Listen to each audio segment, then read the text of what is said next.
جو موت کے چنگل سے بچ کے نکل گیا ہو، نہیں، موت سب کو آنی ہے، کسی بھی مذہب کسی بھی فرقے کا کیسا بھی انسان ہوگا اس کو بھی معلوم ہے کہ وہ ہمیشہ باقی رہنے والا نہیں ہے، مرے گا، ایک دن اس دنیا سے رخصت ہوگا۔ لہذا کوئی یہ نہیں کہہ سکتا کہ میں نہیں مروں گا باقی ساری دنیا مر جائے گی، سب کو موت آئے گی مجھے موت نہیں آئے گی، صرف اور صرف وجہ پروردگار ہے جو باقی رہے گا، باقی سب کے سب ختم ہو جائے گا۔ تو یہ باتیں، یہ جو پوائنٹس میں نے بتائے ہیں، یہ قضائے تکوینی کے بارے میں، تکوینی آرڈرز جو ہیں خدا کی، جس میں ذرہ برابر بھی چینجنگ نہیں ہو سکتی، کوئی مخالفت نہیں کر سکتا ہے۔ اسی کے مقابلے میں ایک دوسرا ہے، وہ ہے قضائے تشریعی۔ تشریعی یعنی بنائی ہوئی، تشریع یعنی بنائی ہوئی، شروع سے اس کے اندر نہیں تھی، یہ بعد میں یہ چیز ایسی بنائی گئی ہے۔ تو یہ دوسری قسم ہے قضائے الہی کی، یعنی حکم الہی کی دوسری قسم۔ اس میں خداوند عالم حکم دیتا ہے، خدا نے ایک حکم دے دیا،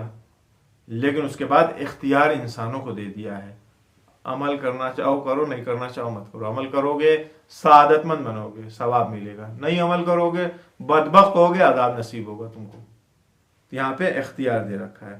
تو اگر انجام دے گا انسان تو ثواب، اور انجام نہیں دے گا، اطاعت نہیں کرے گا تو اس کو گناہ ملے گا۔ اس کے بھی بہت سارے نمونے قرآن مجید میں موجود ہیں۔ مثلا سورہ اسراء کی 23 نمبر کی آیت معروف آیت ہے، بار بار مجلسوں میں سنتے ہیں آپ لوگ،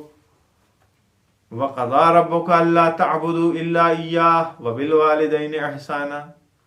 اور تمہارے پروردگار کا حتمی فیصلہ یہ ہے،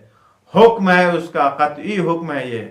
کہ اللہ تعبدوا الا اياه، کہ دیکھو اس کے علاوہ کسی دوسرے کی عبادت نہ کرنا، یعنی پروردگار عالم کے علاوہ کسی دوسرے کی عبادت نہ کرنا، وبالوالدین احسانا، اور اپنے ماں باپ کے ساتھ، اپنے والدین کے ساتھ نیکی کرنا۔ یہ کیا ہے؟ یہ حکم تشریعی ہے، خداوند عالم نے آرڈر کر دیا کہ اس کا فیصلہ یہی ہے، اس کا حکم یہی ہے کہ اس کے علاوہ کسی دوسرے کی عبادت نہ کرنا، اپنے ماں باپ کے ساتھ نیکی کرنا۔ خوب، جتنے لوگ دنیا میں موجود ہیں سب خدا کی عبادت کرتے ہیں، جس کے جی میں آتا ہے کرتا ہے، جس کے جی میں آتا ہے نہیں کرتا ہے۔ بہت سارے خدا کی عبادت نہیں کرتے، خدا کو نہیں مانتے ہیں۔ کچھ لوگ ہیں جو مثلا بھگوان کو، گاڈ کو، ایشور کو مانتے ہیں، خدا کو مانتے ہیں، لیکن وہ خدا وحدہ لا شریک جسے ہم مانتے ہیں اسے نہیں مانتے۔ وہ خدا وحدہ لا شریک جس نے یہ بات کہی ہے کہ اللہ تعبدوا الا اياه وبالوالدین احسانا، اسی خدا کو نہیں مانتے ہیں، باقی دوسرے بہت سارے خدا بنا رکھے انہیں اسے مانتے ہیں۔ تو یا خدا نے جو حکم دیا کہ اپنے ماں باپ کا احترام کرو، ان کے ساتھ نیکی کرو، ساری دنیا اپنے ماں باپ کے ساتھ نیکی کرتی ہے۔ آپ نے بھی دیکھا ہے، میں بھی دیکھتا ہوں، اسی دنیا میں ماں باپ کو مارنے والے، جم کے ان کی پٹائی کرنے والے، بھوکھا رکھنے والے، گھر سے باہر نکالنے والے اسی دنیا میں موجود ہیں۔ کسی طرح کا کوئی حق ماں باپ کا ادا نہ کرنے والے اسی دنیا میں موجود ہیں، اور گاہے بگاہے ہمارے درمیان میں بھی مل جاتے ہیں دو چار۔ تو پروردگار عالم نے اختیار دے رکھا ہے، یہ قضائے تشریعی ہے، یعنی ہمارا حکم یہی ہے، انجام دو گے ہمارے اعتبار سے تو ثواب ملے گا، ہماری مخالفت کرو گے ہمارے حکم کی تو عذاب تمہارے انتظار میں بیٹھا ہوا ہے، تم مخالفت کرو ہم عذاب دینے والے ہیں۔ تو یہ قضائے تشریعی ہے، یہاں پہ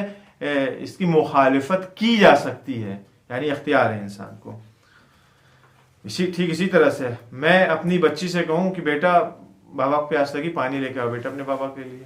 بچی خوب بیٹھی ہوئی تھی، جی ابھی لاتی ہوں، جی میں آیا، اٹھ کے گئی، لے آ کر کے دے دیا، اس نے پانی دے دیا، میں خوش ہو گیا، اللہ سلامت رکھے میری بچی تم کو، ہم نے بھی دعا دے دیا، آپ بھی اپنے بچوں کو دعا دیتے ہوں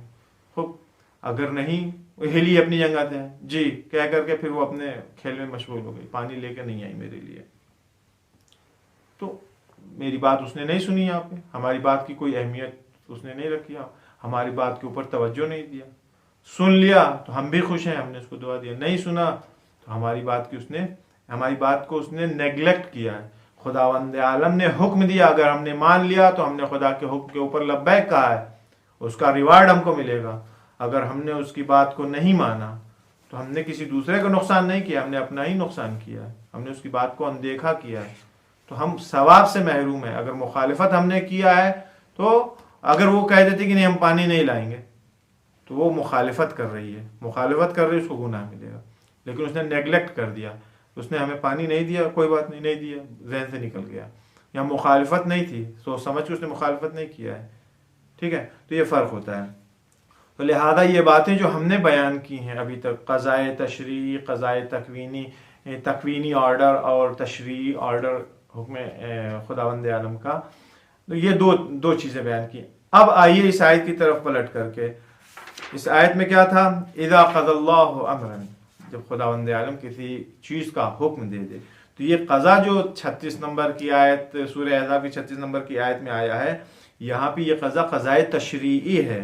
خداوند عالم کا کیا حکم تھا؟ حکم یہی تھا کہ زینب بنت جہش زید ابن حارثہ سے شادی کر لیں، تیار ہو جائیں۔ اسٹارٹنگ میں پہلے فرصت میں انہوں نے کہا نہیں، وہ ہمارا گھر، خاندان، قبیلہ وغیرہ، ایسا پوز دکھایا، لیکن جب رسول اللہ نے کہا کہ یہ میرا فیصلہ ہے، یہ میرا حکم ہے، اور آیت نازل ہو گئی، اس کے بعد یہی آیت نازل ہو گئی کہ اگر مخالفت کرو گے تو عذاب علیم ہے اور گمراہی آشکار ہے اس میں، تو فوراً انہوں نے سرنڈر کیا اور شادی کے لیے تیار، یعنی مخالفت نہیں کیا، پھر انہوں نے اس چیز کو تسلیم کیا۔ اگر مخالفت کرتے تو معصیت کار ہوتے، گنہگار ہوتے۔ لہٰذا یہ آیت